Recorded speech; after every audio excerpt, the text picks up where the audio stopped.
Welcome everyone, सम्पूर्णलाई मेरो यो नयाँ भिडियोमा स्वागत छ।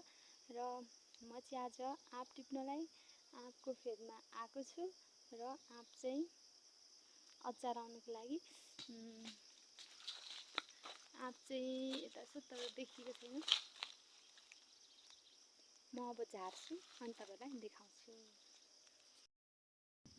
खोटाङतिर चाहिँ फाइनल्ली आँप चाहिँ यत्रो यत्रो भइसकिरहेको छ र अब चाहिँ 2-3 महिनापछि यो आँप पाक्छ होला सायद।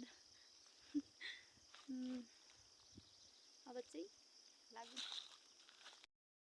सम्पूर्णले मेरो भिडियोमा लाइक, कमेन्ट, सेयर अनि सब्सक्राइब गरिदिनु होला चाहन्छु। र